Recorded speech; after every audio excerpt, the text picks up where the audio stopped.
Dear students, this is Keval Krishan. You are watching KK English classes. In this video, we will discuss about common error. Common error होते क्या हैं और इसका use क्या है English में। यदि हम कॉमन एरर करते हैं ना तो बेटे, तो हमें क्या होता है कि रूल्स इंग्लिश के अच्छे तरीके से याद होने शुरू हो जाते हैं। और जब हमें रूल्स याद हैं इंग्लिश के, तो इंग्लिश के जो दूसरे पार्ट्स हैं, दूसरे टॉपिक्स हैं, वो भी हमें अच्छी तरीके से हमारी क्या हो जाती है, उन चीज़ों पर पकड़ बन जाती है। जैसे क्लोज टेस्ट, यदि आप क्लोज टेस्ट करना चाहते हैं तो आपको ग्रामर के नियम आना चाहिए। अब ग्रामर में रूल्स आपको आते हैं तो होगा क्या कि आप उसे अच्छे तरीके से क्लोज टेस्ट को कर पाएंगे। और वो पक्के कहाँ से हुए? कॉमन एरर से हुए। दूसरी बात कि आपके पास रीअरेंजमेंट आते हैं, फीलिंग आती है, अंडरलाइनिंग आती है, वो भी ग्रामर का एक पार्ट है और ग्रामर के रूल्स उसमें प्रयोग किए जाते हैं। और वो रूल्स कहाँ से पक्के होंगे? मैं फिर कह रहा हूँ, वो कॉमन एरर से पक्के होंगे। तो इसलिए जब भी आप इंग्लिश को करना चाहते हैं तो आपको ज़्यादा से ज़्यादा कॉमन एरर की प्रैक्टिस करनी चाहिए। ठीक है, तो अब हम स्टार्ट करते हैं कि कॉमन एरर को हम कैसे हल करेंगे। ठीक है, हमारा पहला क्वेश्चन है बेटे, हमारा पहला क्वेश्चन है his car is more bigger than that of any of us. ये क्वेश्चन है हमारा। अभी बेटे मैं पहले पेन का इसमें यूज़ कर लेता हूँ आप, और फिर समझाता हूँ कि आपको किस प्रकार गलती निकालनी है। सुने बेटे, सबसे पहले देखिए सेंटेंस को पढ़िए। His car is more bigger, his car is more bigger than that of any of us. ठीक है बेटे, तो इसमें गलती कहाँ पर है?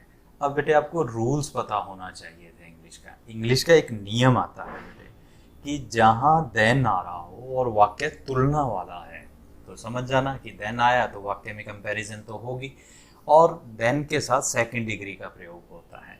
और आपने देखा कि यहाँ सेकंड डिग्री है, बिगर और मोर, दो सेकंड डिग्री दे दी। अब दो सेकंड डिग्री दे दी, ये गलत है बेटे। इंग्लिश का एक नियम है, दो सेकंड डिग्री इकट्ठे प्रयोग नहीं की जा सकती। यहाँ मोर और बिगर प्रयोग किया गया है, ये गलत हुआ। ठीक है बेटे, तो याद हुआ रूल बेटे। इस प्रकार से आप रूल्स को याद करते हो और आपकी कॉमन एरर पर प्रैक्टिस होती है और अदर पार्ट्स भी आपके हल होने शुरू हो जाते हैं। क्लियर? अब हम अगला क्वेश्चन लेते हैं बेटे। हमारा अगला क्वेश्चन क्या है बेटे? हमारा अगला क्वेश्चन है make haste lest you should not miss the train. अब इस वाक्य को देखिए बेटे, make haste lest your should not miss the train. अब इस वाक्य में क्या गलती है बेटे? सुने, ये भी इंग्लिश का एक नियम है बेटे, रूल है। ये लेस्ट शब्द है ना बेटे, इसके अंदर नेगेटिव सेंस होती है। कौन सी सेंस होती है? नेगेटिव, यानी ये शब्द अपने अंदर नोट को लिए हुए होता है। क्लियर? अब इसमें ही नोट है तो दोबारा नोट लगाना चाहिए? नहीं लगेगा बेटे। तो सबसे पहले गलती क्या है कि यदि लेस्ट में ही नोट है तो इसके साथ नोट नहीं आएगा। दूसरा बेटे कि आपको पता है शुड नोट एक एक्सिलरी वर्ब है, यानी हेल्पिंग वर्ब के रूप में काम कर रही है। और हेल्पिंग वर्ब से पहले यूअर कैसे आ गया? यू आना चाहिए ना सब्जेक्टिव केस। यूअर तो क्या है? पजेसिव एडजेक्टिव है। क्लियर बेटे? तो यहाँ गलती क्या है? You should miss the train होना चाहिए। समझ गए बेटे? चलें आगे। अब अगला क्वेश्चन लेते हैं बेटे हम। हमारा अगला क्वेश्चन क्या है बेटे? हमारा अगला क्वेश्चन है the new railway line will greatly improve transport and communication in eastern part of the country. Clear बेटे? अब इस वाक्य में क्या गलती है बेटे? हम इस वाक्य में पढ़ेंगे अच्छे तरीके से। The new railway line will greatly improve transport and communication in eastern part of the country. बेटे गलती कहाँ है? सी सेक्शन में। ये भी ग्रामर का एक रूल है, और ग्रामर के रूल के अनुसार क्या है बेटे? जो ईस्टर्न पार्ट है, ईस्टर्न पार्ट और साथ में क्या दे दिया? ऑफ और कंट्री।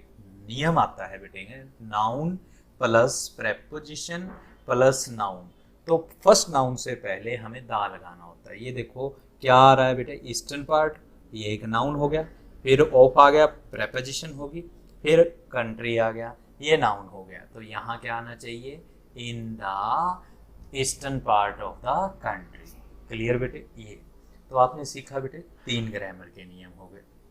अब आगे चलते हैं। Being that he is interested in getting himself examined by a heart specialist, we must try our best to take him to a reputed doctor. Clear. अब इस वाक्य को में गलती क्या है बेटे, आराम से एक बार पढ़ें। बीइंग दैट, ये बीइंग दैट क्या होता है, एक सवाल आपके मन में, होना वह कुछ समझ नहीं आया, ठीक है, थोड़ी हिंदी बनाने। ही is interested in getting himself examined by a heart specialist. अब एक ग्रामर का एक नियम आता है बेटे, जब कारण पहले हो और उसका परिणाम बाद में हो, कारण पहले और परिणाम बाद में हो, तो हमें एज और सिंस लगाना होता है। क्या लगाना होता है, क्योंकि की सेंस में एज और सिंस। तो यहाँ पर बेटे बीइंग दैट की जगह एज या सिंस लगाएं। एज, क्योंकि ही is interested in getting himself examined by heart specialist, क्योंकि वो अपने आप को क्या कराना चाहता था, हार्ट स्पेशलिस्ट से दिखवाना चाहता था। वी मस्ट ट्राई, हमें अच्छी से अच्छी कोशिश करनी चाहिए, to take him to a reputed doctor, कहाँ ले जाने की, एक अच्छे डॉक्टर। यानी कारण पहले, कारण क्या, पहले कारण दिया गया है, वो इंटरेस्टेड है, तभी तो आप उसे डॉक्टर पे ले जाना चाहते हो अच्छे से अच्छे। तो जब कारण पहले परिणाम बाद में हो, तो अब एज और सिंस का प्रयोग किया जाता है। क्लियर बेटे। अब हम आगे चलते हैं, अगला question. I know he is having a lot of books on how to improve English. इस वाक्य में I know he is having a lot of books on how to improve English. अब इस वाक्य में क्या गड़बड़ है बेटे, सुने बेटे, इस वाक्य के बी सेक्शन में गड़बड़ है। और गड़बड़ क्या है बेटे, जो ये हैविंग शब्द है, जब हम इसे पोजेशन की सेंस में प्रयोग करते हैं, यानी रखने के भाव में प्रयोग करते हैं, जैसे मैं कहता हूँ I have a pen, I have a car, तो मैं इसे कभी ऐसे नहीं कह सकता I am having a car, ये कहना गलत होता है। तो इसलिए आप भी याद रखेंगे कि इंग्लिश का एक नियम है, जब आप रखने का एक भाव पैदा करोगे तो कभी भी हैव का हैविंग नहीं बनाओगे, क्या बनाओगे, he has a lot of books, ये बनेगा। समझ गए। देखो इस प्रकार आपको क्या हो रहे हैं, रूल्स याद हो रहे हैं इंग्लिश के। हम यही रूल्स आपको बार बार इस तरह के सेंटेंसेस में फिर मिलेंगे, तो आपके वो रूल्स पक्के हो जाएंगे। यही कॉमन एरर में आपको कहाँ देखने को मिलेगा, क्लोज टेस्ट में भी देखने को मिलेगा। ठीक है बेटे, आगे चलते हैं। We had swam across the river before the sun set. अब इस वाक्य में क्या गड़बड़ है बेटे, इस वाक्य के ए सेक्शन में गड़बड़ है बेटे। वो क्या, हैड है बेटे। आपको पता है कि हैड और हैज़ और हैव के बाद वर्ब की थर्ड फॉर्म्स का प्रयोग किया जाता है बेटे। तो आपने यहाँ कौन सी लगा रखी है, अब सर आपको वर्ब की फॉर्म्स नहीं आती होगी, तो वो तो याद करनी पड़ेगी। तो क्या है बेटा, पहले फर्स्ट फॉर्म क्या है, स्विम, सेकंड क्या है, स्वैम, थर्ड क्या है, स्वम। क्लियर। तो यहाँ क्या आना चाहिए, स्वम आना चाहिए। क्लियर हो गया बेटे। अब आगे चलते हैं, अगला नियम क्या है, सॉरी अगला रूल क्या है। Lata parted with her mother with tears but the journey to Delhi amused her. इस वाक्य में क्या गलती है, Lata parted with her mother, Lata parted हो गई, अलग हो गई, विद टीयर्स, आंसुओं के साथ, नहीं बेटे, ये एक फ्रेज है, इन टीयर्स होता है। ठीक है सर, ये फ्रेज क्या होती है बेटे, समय जैसे जैसे बीतेगा तो आपको इन शब्दों का पता लगेगा। ठीक है, कुछ वर्ड्स होते हैं जो अपने साथ एक निश्चित क्या रखते हैं, वर्ड्स को रखते हैं। क्लियर। तो यहाँ क्या आएगा, इन टीयर्स, वो आंसुओं में जुदा हुई। ठीक है, चलें आगे बेटे। चलो अगला क्वेश्चन देखते हैं बेटा। If I would have worked regularly I would have passed the examination.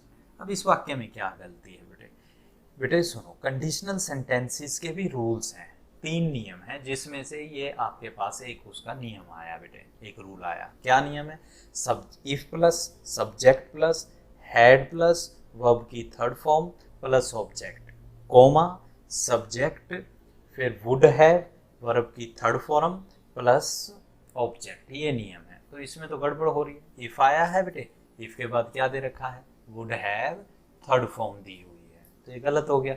ठीक है, क्या आना चाहिए, if I had worked regularly. ठीक है बेटे, चले जी आगे, अगला देखते हैं बेटे। He told me that he wrote a letter to his superior for a certain reason.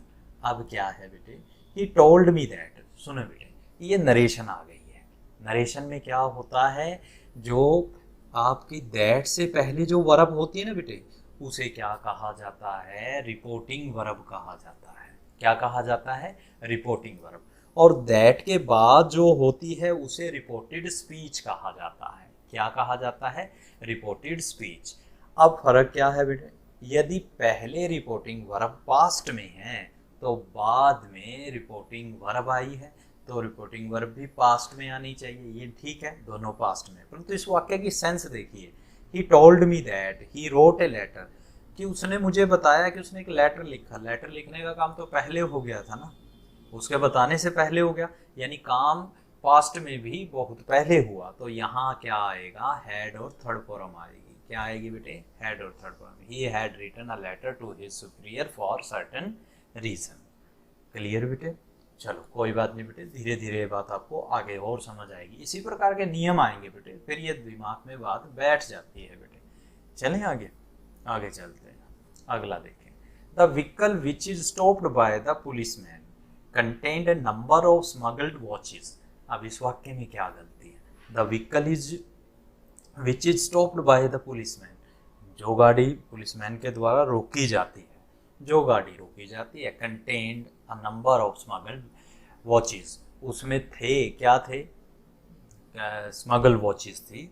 ठीक है, तो अब आप बताइए कि इसमें क्या गलती है। सुने बेटे, इस वाक्य में गलती क्या है? ये एक्शन पास्ट में हुआ है कि उसके अंदर थी ना, वो गलत, वो 2 नंबर की घड़ियाँ उसके अंदर थी ना, कहीं से चुराई हुई घड़ियाँ थी उसके अंदर, तो पास्ट में थी। इज वॉज, इज स्टॉप नहीं आएगा, वॉज स्टॉप्ड आएगा। ठीक है, चले आगे, आगे देखें बेटा। Even if he had been driving more slowly it will have been quite impossible to avoid the accident. अब सुने बेटे, इवन इफ आ गया, हैड और बीन थर्ड फॉर्म आ रही है। ठीक है, आगे क्या लगा दिया? विल। विल तो गलत है, क्या होना चाहिए? इफ का नियम है, हैड और थर्ड फॉर्म आ गई है तो दूसरी तरफ क्या आएगा? Would have third form. तो कौन से सेक्शन में गलती हुई बेटे? बी सेक्शन में। तो क्या आएगा? वुड हैव थर्ड फॉर्म आ जाएगी। चलें बेटा आगे, आगे देखिए। Subah had been at school but she did learned nothing there. कहता है सुबह हैड बीन एट स्कूल, ठीक है, वो अपने स्कूल में थी, but she did learn. Learn क्या है बेटा? वर्ब की थर्ड फॉर्म है, और वर्ब की थर्ड फॉर्म डिड के साथ प्रयोग नहीं होती, तो क्या होगी? वर्ब की फर्स्ट फॉर्म का प्रयोग होगा। ये भी नियम है बेटे, डू डज डिड के साथ क्या आती है? हमेशा वर्ब की फर्स्ट फॉर्म आती है, तो लर्न नहीं लर्न आएगा। चले आगे, अगला देखिए बेटे। I would also like him you to build up this wall in a short time। अब इस वाक्य में क्या गड़बड़ है बेटे? I would also like, सुनो बेटे, एक वर्ड होता है would like। would like के बाद यदि आपको दूसरी वर्ब लगानी है तो ये नियम है, would like फिर to फिर वर्ब की फर्स्ट फॉर्म। तो I would like to go बोलते हैं, I would like to sit बोलते हैं, I would like to take tea बोलते हैं ना। तो इसका मतलब गड़बड़ कहाँ है? बी सेक्शन में है। यहाँ I would also like to help you. ठीक है बेटे, ये बनेगा। चले आगे, चलो ये नियम याद करें बेटे। Motion sickness is affecting women more often than men but the reason is unknown. अब इस वाक्य में क्या गलती है बेटे? यदि इस वाक्य में ना गलती हमें ऐसे नहीं मिलेगी, इस वाक्य की आपको हिंदी बनानी पड़ेगी। ये एक सच्चाई है, motion sickness is affecting women, women को ज़्यादा प्रभावित करती है। और मोशन सिकनेस होता क्या है? मोशन सिकनेस जब बेटे हम सफ़र पे जाते हैं ना, जहाज में या बस में, तो वॉमिटिंग लग जाती है, और ये वॉमिटिंग लगना ये एक प्रकार की क्या है? मोशन सिकनेस कहलाती है, जो किसी बस में वगैरह में गाड़ी में जाने पर गति के कारण होती है। क्लियर बेटे? तो इसे बोलते हैं मोशन सिकनेस। अब बताइए, ज़्यादा होती है ना वुमेन को मैन से, तो है ये एक सच्चाई है, तो इसलिए क्या आएगा? इज इफेक्टिंग आएगा। हो रही कहोगे या होती कहोगे? हो रही नहीं कहोगे, होती कहोगे, तो इसलिए क्या आया? इफेक्ट्स आएगा। ठीक है, समझ गए? एस लग जाएगा इसके पीछे। तो एस कहाँ से लगा बेटे? ये आपको टेंस आनी चाहिए। ठीक है, तो धीरे धीरे आ जाएंगे। आगे चले। More leisure as well as an abundance of goods are attainable through automation. अब इस वाक्य में क्या है? सुनो बेटे, ये भी एक नियम है। एज वेल एज के बारे में सुना बेटे? एज वेल एज जिस वाक्य में आता है ना बेटा, यदि उससे 2 सब्जेक्ट जुड़ रहे हों तो आपको करना क्या होता है? जो एज वेल एज से पहले जो भी सब्जेक्ट दे रखा है, यदि वो सिंगुलर है तो उसके साथ सिंगुलर वर्ब आएगी, यदि वो प्लूरल है तो उसके साथ प्लूरल वर्ब आएगी। तो मोर लेजर दे रखा है, ये तो सिंगुलर हो गया ना बेटे यार, फिर आर कैसे आ गया, तो क्या आएगा, इज आएगा। क्लियर बेटे, चले अब आगे, अगला देखिए बेटे। कहते हैं if Preeti had worked hard, यदि प्रीति ने अच्छा काम किया होता, कड़ी मेहनत की होती, शी विल हैव। फिर अब देख लीजिए क्या आ गया बेटे, इफ का नियम आ गया। अब इफ का नियम क्या है बेटे, if plus subject plus had plus verb की थर्ड फॉर्म प्लस ऑब्जेक्ट, और फिर दूसरी तरफ क्या होता है, सब्जेक्ट वुड हैव वर्ब की थर्ड फॉर्म, तो यहाँ विल हैव का क्या बनेगा बेटे, वुड हैव। क्लियर, मिल गया बेटे। अब ये देखो, ये नियम 2 बार आ गया ना बेटे, इन क्वेश्चंस में जो इतने भी अभी तक आपने करे आ गया ना 2 बार। ऐसे ही बेटे ये एक नियम जो है, एक रूल जो है कॉमन एरर में बार बार आता है, और इस वजह से वो हमारा पक्का हो जाता है। और इसे ही कहते हैं कि क्या कहते हैं कि बिना रूल्स के आप इंग्लिश को सीखना। क्लियर, आप वो बार बार यही रूल कराएंगे तो बार बार वो आपके दिमाग में बैठेंगे, समझ गए ना। और नहीं तो जो बच्चे पहले पढ़ लेते हैं रूल्स को और फिर उन्हें पक्का करते हैं तो और भी बेस्ट हो जाता है। तो दोनों ही तरीके हैं बेटे, आप जो सा अपनाएंगे अच्छा रहेगा, पर बेस्ट ये रहेगा पहले वैसे सीखो और फिर कॉमन एरर में प्रैक्टिस करो। चलें आगे। He got to the top and was very disappointed when he found that someone else has reached it first. He got to the top and was very disappointed when he found that someone else has reached it first. अब इस वाक्य में देखिए, यदि हम इस वाक्य को देखें सारे को, ये गोट क्या है, सेकंड फॉर्म है यानी पास्ट में है, was क्या है, सेकंड फॉर्म में पास्ट में है, फाउंड क्या है, पास्ट में, यानी सारा काम पास्ट में हो गया। ये प्रेजेंट में कैसे आ गया, तो हैज नहीं, क्या आएगा, हैड आएगा। क्लियर, चलें अब आगे। चलो जी, अगला क्वेश्चन देखो बेटे। I know our college library was run chaotically but only recently did I discover how bad the situation is. अब इस वाक्य में क्या गलती है, ये भी आपको ध्यान रखना है बेटे। मैंने वही बात, ये भी एक नियम ही है लगभग 90%। यदि वाक्य पास्ट में चल रहा है तो आगे जो भी कुछ होगा वो पास्ट में होगा। अभी आपने पहला करा, यही नियम आपको यहाँ भी दिखाई देगा बेटे। ये देखिए वो कैसे, न्यू वर्ब आई, पास्ट है, वॉज क्या है, पास्ट है, डिड क्या है, पास्ट है, तो ये इस कहाँ से आ गया, इसका क्या हो जाना चाहिए, वॉज हो जाना चाहिए। कई बच्चे क्या करेंगे कि यहाँ डिड को कर देंगे, पीछे क्वेश्चन मार्क नहीं है इसीलिए। नहीं बेटे, ये जो बट ओनली है ना, रिसेंटली शब्द लगा हुआ है, जब इस प्रकार के जो नेगेटिव शब्द किसी भी सब्जेक्ट के आगे आते हैं तो क्या हो जाता है, हेल्पिंग वर्ब बाहर चली जाती है। चिंता ना कीजिए, ये रूल आगे आएगा और फिर मैं आपको समझाऊंगा, ठीक है। चलें, neither Sameer nor his wife were aware of the arrangements made for their journey. Neither Samir nor his wife were aware. अब बात सुनिए बेटे, ये नाइदर नोर का भी रूल है, आइदर और का भी रूल है, नॉट ओनली बट आल्सो का भी रूल है, तीनों का रूल है बेटे। वो क्या रूल है बेटे, वो रूल ये है कि यदि नाइदर नोर, आइदर और, नॉट ओनली बट आल्सो दो सब्जेक्टों से जुड़े हों दोनों, तो आपको क्या करना होता है, आपने वर्ब देखनी है कि वर्ब सबसे नज़दीक किस सब्जेक्ट के है। यदि वो सब्जेक्ट सिंगुलर है तो वर्ब सिंगुलर आएगी, यदि वो सब्जेक्ट प्लूरल है तो वर्ब प्लूरल आएगी। अब इस वाक्य में देखिए, वर आ गया, वर किसके नज़दीक है, नोर के नज़दीक है ना नोर। ये देखो इसका सब्जेक्ट क्या है, हिज वाइफ, और इसका समीर का सब्जेक्ट क्या है, नाइदर। मतलब नाइदर सब्जेक्ट से पहले लग रहा है, समीर से पहले। हो गया क्लियर। अब दो सब्जेक्ट, नाइदर नोर, दो सब्जेक्टों से जुड़े हुए हैं। किसके नज़दीक है, हिज वाइफ, वर के, और हिज वाइफ क्या है, सिंगुलर, तो वर आना चाहिए वॉज, तो यहाँ वॉज आएगा। क्लियर बेटे, समझ गए। ऐसे ही होता है यहाँ नॉट ओनली, यहाँ बट आल्सो, तब भी आप यही देखते, आइदर और होता तब भी आप यही देखते। क्लियर। आगे बेटे इसके भी नियम आएंगे, नॉट ओनली के भी और बट आल्सो के भी, इस तरह पक्के होते चले जाते हैं। चलें अब आगे देखिए अगला। Mohan is one of those boys who can play chess very well in the school. ठीक है बेटे, Mohan is one of those boys. Clear, बहुत से लड़कों में से एक है, बॉयज ठीक आ रहा है। हु कैन, बेटा हुम कैन लिख दिया इसने, हुम कैन नहीं, हु कैन आना चाहिए। क्यों आना चाहिए, whom क्या है, ऑब्जेक्टिव केस होता है, और who क्या होता है, सब्जेक्टिव केस। अब बेटा यहाँ who आना चाहिए।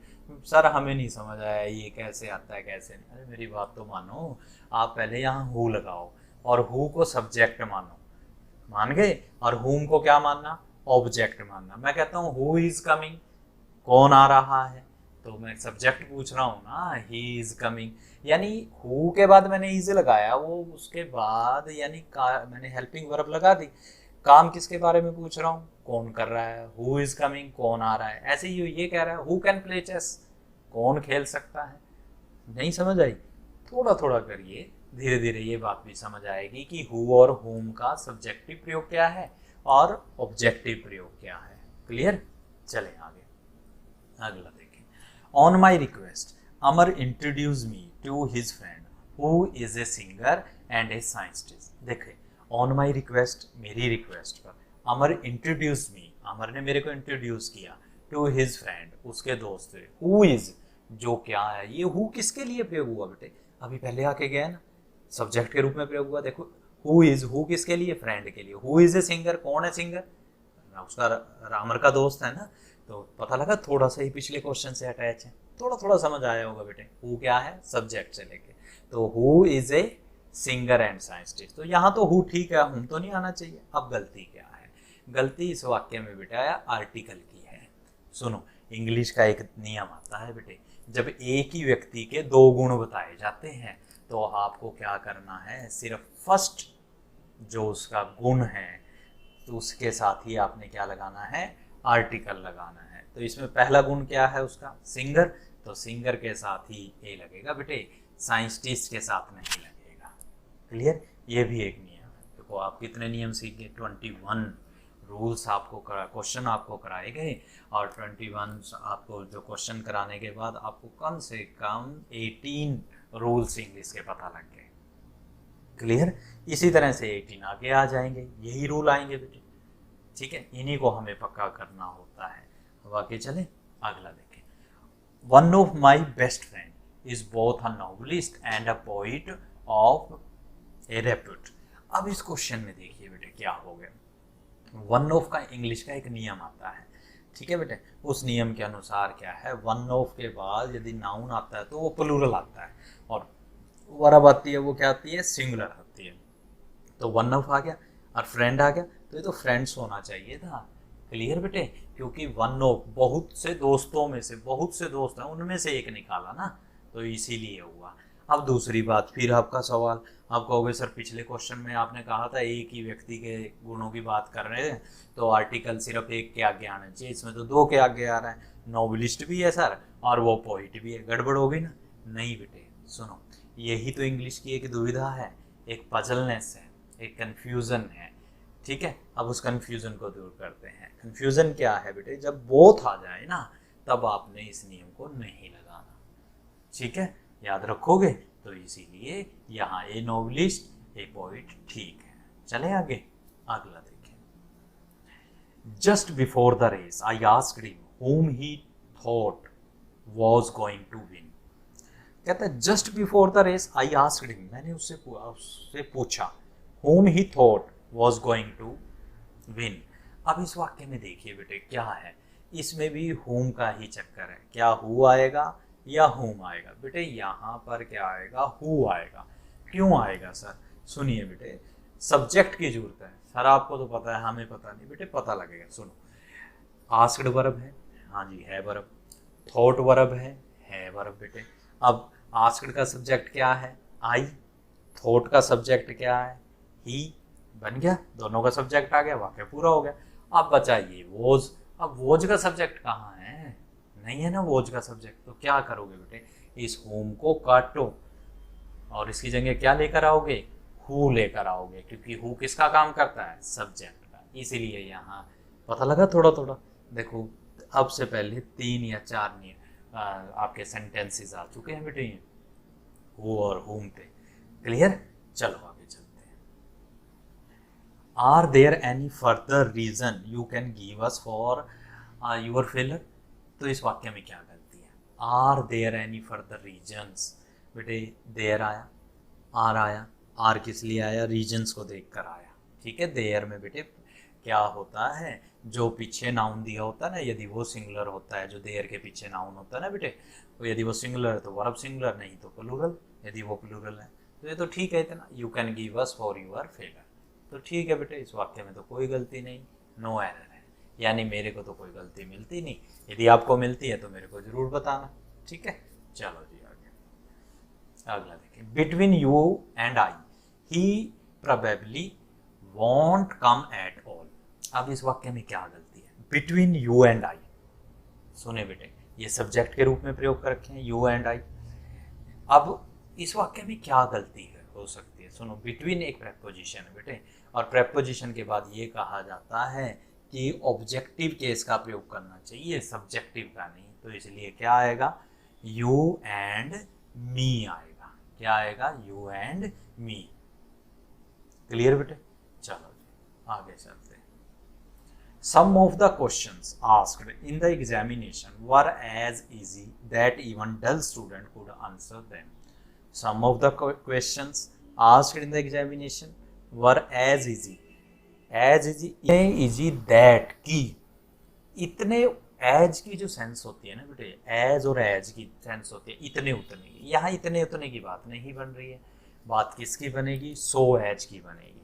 सो एज का मतलब होता है इतना की, क्योंकि दैट में की सेंस आई।